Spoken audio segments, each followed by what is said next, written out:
Saw that a mile away. Yeah, I saw it too. Okay. Nile. We're still need an XP laner. Yep, XP Shogun. laner. Show it up, Shogun. What you got? He's facing off against the Ruby. They know. Yeah, the Ruby, yep. So they know.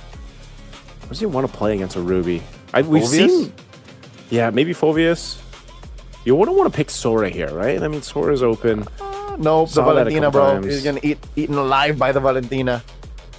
Yeah, but maybe that makes it harder to go ahead and choose either Shifting Skies or the Circling Eagle. I'm not sure, but what else does he have? There's so many XP laners actually banned out. Phoveus is the only one. Yeah, Phoveus might be the only one. Makes sense. And again, it's another kind of easy proc way to get to the Melissa. There it is. Yeah. All right, the Phoveus. So I don't know, man. Both lineups are really good. Phoveus, though, popped up, I think only... I can only count that on one hand, too. I think it's only 3 times. This might be the 4th time that the Phoveus comes through. Maybe a total of like 10 times, even getting games from... Who you think's going to get the upper hand here? We're jumping into the Land of Dawn. It's game 1 in this semifinal match between Aurora Gaming and Bigetron by Vitality. Again, the team that wins this will move forward to face Onic in the grand final. The team that loses will play in the 3rd place match.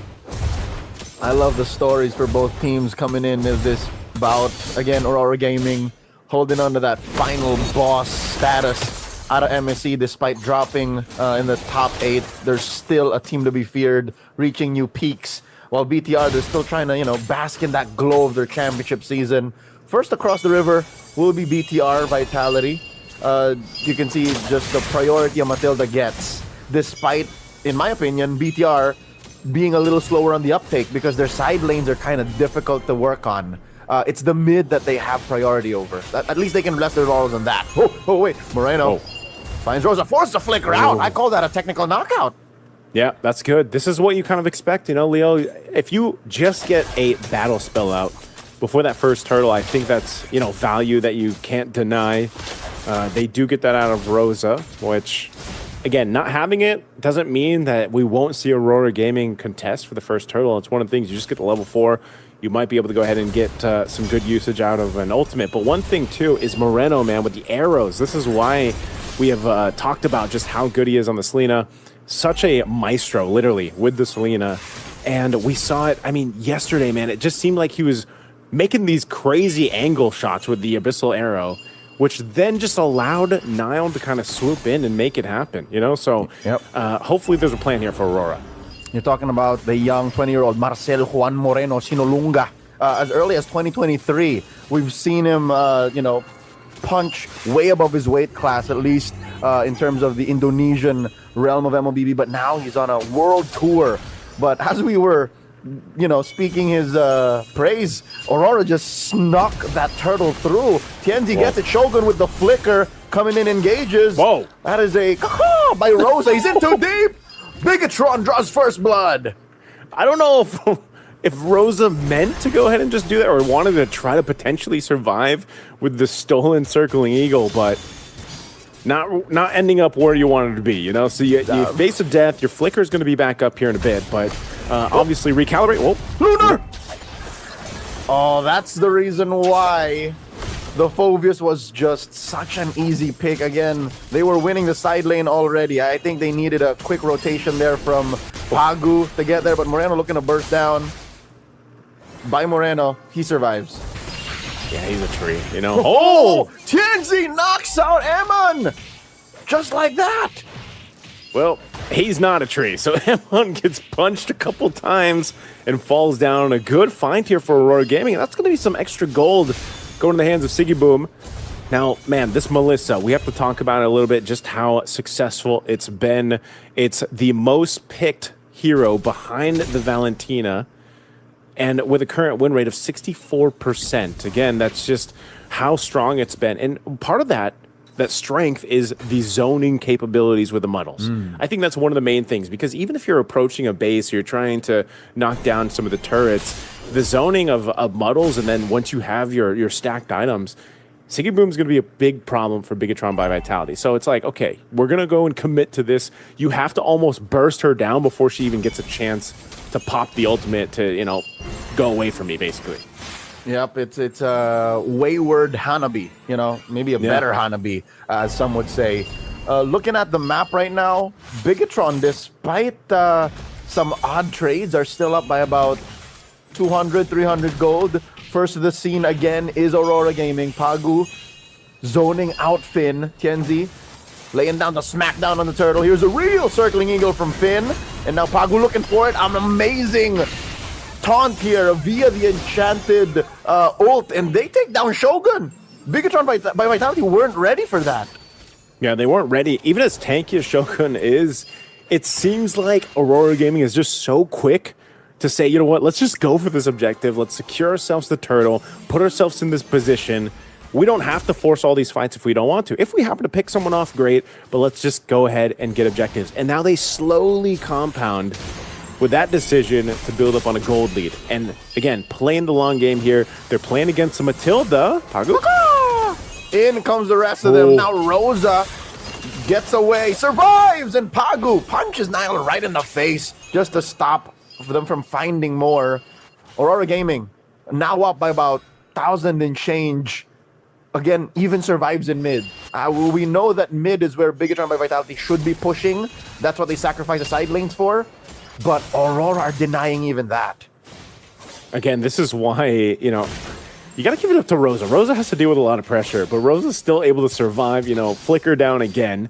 So we'll see if Bigetron by Vitality takes that information and says, you know what, let's go for Rosa one more time, try to go ahead and get a kill in our hands. But they're also slowly just kind of responding that. If Aurora Gaming doesn't get caught, then just keep up with it. Farm, get to the point where you need to be. If they give up the next turtle, though, I'd be surprised. But I don't think that's going to put Bigetron by Vitality in any rough situation leading into the first Lord once we get there, because they've just been able to go ahead and capitalize on a farm. Again, it's been a while, right, for the Claudes to really kind of shine the way they have in the meta, but it can still happen. Even though Emon faced a first death. Oh, hold on. Lunar has 4 on him. Answers with an I'm offended, and the flicker takes out Finn. Trades out. Again, he knew he was going to die, but the fact that he took one along the way means the world to Aurora Gaming. You going with me if I go down too is basically what Lunar said. And, you know, so I don't think that's too bad. And now the turtle's up. They can make a move here. Bigetron is around, though. And they're going to bring Finn back to this fight. So no take on the turtle just yet. Tienzi, half health, but he's going to be fine. Still has that purple buff on him too, but they're going to finally face off against this turtle. Past 2, we haven't seen that by BTR, but now Aurora Gaming in position. It's going to clear out the mid wave here, but they're looking for their own opening. Eyes on Pagu. A flicker, Wrath of the Dryads could change things. Procs that second skill, finds Emon, force him to BMI back. Nanael holding this fence brush. Emon AOT into that pixel, finds a couple. Flicker Darkwave once again from Shogun, turns everything sideways. But Aurora Gaming still find him! The pickoff and the turtle! The Turkish squad are 3 for 3. Objectives are what they wanted, and Shogun. And they found him twice now. They're looking for more. They'll convert straight into a tier 1 in mid. Sigiboom unbothered. I bet his brother Apex 47 is watching from the sidelines. That's my brother. Yeah, he's definitely feeling good about it. Sigiboom starting to get online here. Very close to the Trinity. You can see it. He's got the 2 items locked in. Cross's Scythe DHS. He's working on that golden staff. He is 1,000 gold ahead of Iman, which is great. Again, it's a great position to be in. Even in the jungle, you've got 1,000 gold difference. But so with Aurora Gaming having this kind of lead across these roles, it's more so of picking those fights. What I have liked is, you know, you haven't seen Pagu be too overzealous on trying to set things up with that Wrath of Dryad ultimate, because they have to go, Whoa! Hey! Emon! Violence from out of nowhere! Kenzie just clocked him! Stars! Emon seeing stars right now! What was that? No, even Moreno! Kenzie finds another, and he might even get Nanael! Triple for TNZ! What are in those boxing gloves, man? Because Dynamite. TNZ, I guess you don't bring gun to a boxing match. Man, TNZ able to cap off multiple kills. And that's not who you want to deal with at this point. 4-0-2. They're already in the base. Or at least they're trying. Bigetron by Vitality do clear the minions. Shogun gets pulled in, but he's not having any of this. BTR get to keep their inhibitors, at least for now. Okay, they keep the inhibitors up. But I don't know, I'm sitting here scratching my head, Leo, because of just... What do you do when you're getting bursted down that much? Who's going to be the one to face that front side? And I think that's why giving those early deaths and kind of delay on the tankiness of Shogun, because he died early on, really alleviated that pressure that Aurora Gaming had to deal with. And now, this should just be a lord for them. Joseph, here's the thing. It's not even real tankiness. Again, the reason why Aphobia is able to hold a front line is because he's spell vamping. He's taking a little bit back, right? But Rose has anti-heal at this point. I don't know if Pagu has a dominance ice. He should at this point. And then Tienzi's burst is ridiculous. Yeah, Pagu might. As cool as a flicker dark wave is coming from Shogun, you can't beat real tankiness, real front lines. If anything, Pagu's the only thing that's here. That's the closest to that definition. Yeah, that's one of the main things there is, again, I think if you're trying to scrap up whatever you can, if you're Bigetron by Vitality, it's kind of holding on up to this point because you don't want it to get out of control. You already have to deal with this Lord here, Leo. So you've got to deal with this Lord, maintain yourself in the game. Emon needs time to go ahead and catch up. They just don't have the itemization. And now this Lord charges in. Should take out this bottom turret as it does. Here the waves are pushing in. Lunar looking for a lethal I'm offended. Jerkling Eagle comes in. Plus a few Infernal Pursuits out of Shogun. They keep themselves up. No one has fallen just yet. But I can't say the same for the inhibitors inside BTR's base. The Lord gets taken care of. Couple of ults still online. For Aurora Gaming, they can still find that flicker. Wrath of the Dryads, but they will hold out. Again, the discipline out of the Turkish champions. They might attempt this, though. They have a wave pushing in. Unless they go for an I'm offended combo. Let's see if they can end it.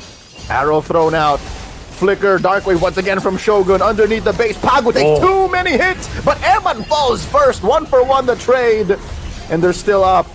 Shogun falls finally. Sigiboom gets free hits on him. Rosa with the flicker.